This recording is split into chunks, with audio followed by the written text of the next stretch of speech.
사실 사기꾼도 많고 하나도 안 들리는 척 하는 사람도 많아요. 제가 그랬잖아요. 그거 뭐야? 자기가도 하지만 정말로 귀신이 씌어서 그런 사람도 있다니까. 무당이 자기 성격도 있지만 정말로 귀신이 씌어가지고 지금 말씀하신 것처럼 돈만 바라고 사기치는 사람 많죠.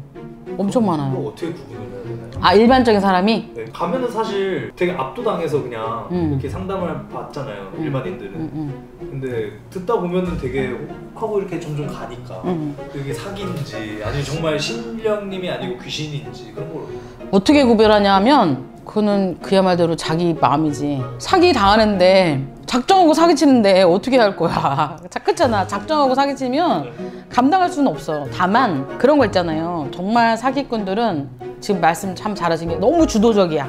너무 주도적이고 맞아. 너무 주도적이고 그리고 막 나를 막 누르려고 해.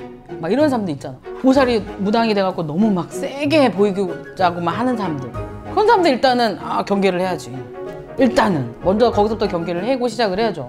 그리고 보살들 중에 저도 그래요. 어쩔 때 가끔씩은 정말 당장 뭔 돈이 나가질 때가 있어. 큰 돈이 필요할 때가. 근데 손님이 딱 온 거야. 이 사람 좀 작업하면 되겠다. 나도 있지 왜 없어. 있어 진짜. 어떻게 보면 이런 말 좀 미안하지만 호구 같은 사람들도 사실 있어요. 그러면 나도 가끔은 그런 생각 안 하진 않아. 사람이니까. 근데 그런 사람들 보면 뭔가를 자꾸 그쪽으로 유도하기 위해서 자꾸 만들어 말을. 이렇게 안 하면 너 진짜 무슨 일 날 거고 너 지금 1,000만 원 나가지? 아유 너 이렇게 안 하잖아? 너 3,000만 원 나가 1억 나가 너 진짜 이런 사람들을 좀 조심해야지. 당장 큰일이 난다고 할 수도 있지만 날 수도 있어요. 정말로. 그래야 되는 사람 구술해야 되고 빨리 치워야 되는 사람들이 있는데 어느 정도는 기회를 줘요. 어르신들도 조상님들도 그냥 후손을 막 치거나 안 좋게 하지는 않으세요. 기회를 주세요. 그러니까 그런 기간이 조금 필요할 때 본인이 생각할 수 있는 시간을 줄 수 있는 보살이라면 그래도 조금은 믿고 가도 되지만 오늘 당장 안 하면 너 죽어. 너 무조건 뭐 해야 돼. 막 이렇게 협박하는. 특히 가족을 가지고 막 얘기를 한다. 너무 집중적으로 그거는 사람의 가장 약한 부분을 건드리는 거잖아요. 그러니까 그런 건 조금 조심하면 그 피해가 조금 덜하겠죠. 무당도 무당을 속이는 판국인데 그게 어떻게 가능한가요? 그럼요. 야, 너 10명이 오셨는데 네가 지금 막히는 게 가리를 못 잡아서 그래. 그러니까 너 얼른 가리꾼 타고 나면 잘 불릴 수 있어. 그러니까 남들이 어쩌든 간에 나는 너한테 한 1,000만 원만 받을 테니까 가리꾼 타자. 가리했는데도 안 돼. 그럼 어떻게 해야 돼? 또 1,000만 대고 또 해야 돼? 그럼 또 다른 사람 또 찾아가야지. 무당이 무당 돈을 빼먹는 세상이에요. 그렇기 때문에 작정하고 달려드는 사람한테는 어떻게 감당할 수가 없어요. 일단 그 사람을 의심하라기보다는 무당집에 갔을 때 일단 그 사람을 믿어야 되지만 너무 주도적이고 너무 막 가족을 가지고 몰아간다던가 그런 사람 얘기는 조금 한 발짝 뒤로 빠져 있는 게 덜 피해본다. 이거가 정답인 것 같아요. 저도 그랬으니까. 저도 이 세계 안 오려고 제가 그랬잖아요. 저는 분양 쪽 일을 해서 진짜 구탄병원 따지면 나도 진짜 몇 억이야. 막기 위한 구슬. 그쵸? 한마디로 눌림굿이라고 표현하거든요. 내가 해보니까 진짜 제자가 돼야 되는 사람 눌림굿 해도 다 소용이 없어. 이 길을 가야 돼. 근데 진짜 제자가 안 해도 되는데 막 보살들이 막 무당을 돼야 된다고 막 이렇게 꼬셔가지고 하는 사람들은 절대 못 불린다. 망쳐들어요 집에. 진짜로.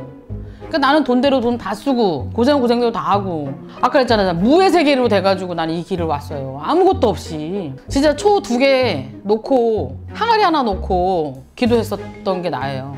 아무것도 없었으니까. 신당을 차릴 돈도 따로 없고 뭐 하니까 그냥 베란다, 안방에 있는 베란다 앞에다가 놓고 기도했던 게 저예요. 저는 그거 한 번씩 보면서 내가 이렇게 있었다가 지금 현재 이렇게 되고 손님 몸에 감사할 줄 안다고 생각하면서 살아요. 그렇지 않으면 초심을 항상 잊어버리니까. 그럴 때 한 번씩 봐요, 핸드폰으로.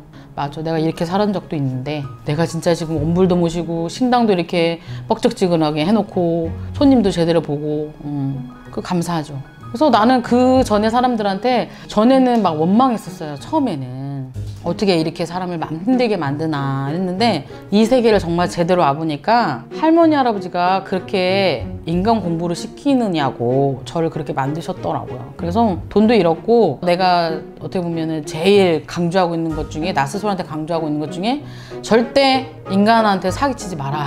너부터도 하지 마라. 너 그렇게 당했지?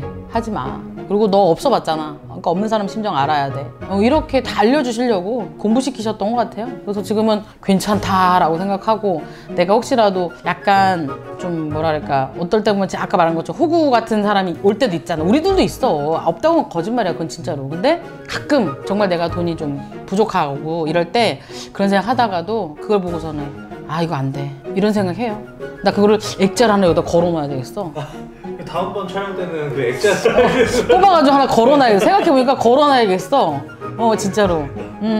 근데 보살들 보면은 이렇게 무속인 카페들도 많거든요. 그러면 거기에 보면 저는 신당이 없는데 괜찮을까요? 이러신 분들 많아요. 네, 저도 신당 없었어요. 그리고 저도 그냥 모시고만 있었고 아휴, 얘기하면 또 슬픈 얘기지만 뭐 진짜 끼니도 못 먹었었어요. 저 한겨울에 겨울이 3개월이잖아요. 정말 추울 때가 딱 3개월의 기간이 있는데 전기 끊겨, 가스 끊겨. 전기가 끊기니까 핸드폰 충전도 안 돼요. 그랬던 시간도 있어요. 허리가 마비가 와가지고 화장실을 가야 되는데 걷지도 못했어요. 아무도 없고 내 주변에. 진짜 그랬던 시간들도 있어요. 그 와중에도 계속 기도했죠. 하고 기도한 거 남들은 막 탓을 하겠죠. 왜 제자를 만들었는데 이렇게 하냐. 저도 탓했어요. 할머니, 아니 제자를 하래며 그러면 불려주는 것도 불러줘야 되지만 도대체 왜 끼니도 못 먹게 만들고 이게 뭐 하는 거예요. 제자가 걸어야 뭘 어떻게 해야 되나 할 거 아니에요. 저 누워서 기도했어요. 살려달라고 그러고 막 진짜. 근데 어느 순간이 되니까 진짜 제가 제대로 반성을 했나 보죠. 어느 순간 되니까 이렇게 세워놓으시더라고. 저도 그렇고 이제 이쪽 업계에 발 들이는 새내기, 애동이라는 말보단 새내기가 맞는 것 같아. 그런 분들도 진짜 인간 등쳐먹지만 않으면 결국에 성공한다. 네.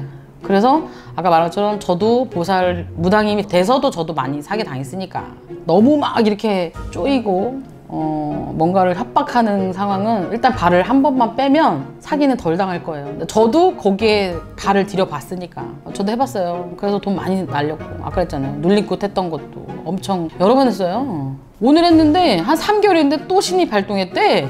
또 눌리래. 그거 또 했지 뭐. 엄청 했어요 진짜. 구탄 돈 따지면 진짜 몇 억 썼어요 저도. 그래서 아까 말씀드린 것처럼 초심으로 절대 인간 등쳐먹지만 않으면 된다 해요. 근데 아까 그랬잖아. 작정하는 사람은 절대 이길 수 없어. 그렇잖아요. 그 검찰도 보이스피싱 당한다 그러잖아. 그거 왜 당할 것 같아? 안 당하지 절대. 우리가 생각할 땐 저 바보 아니야 이러잖아. 아니 자기들도 당해요. 왜? 작정하고 달려드는데 어떡할 거예요?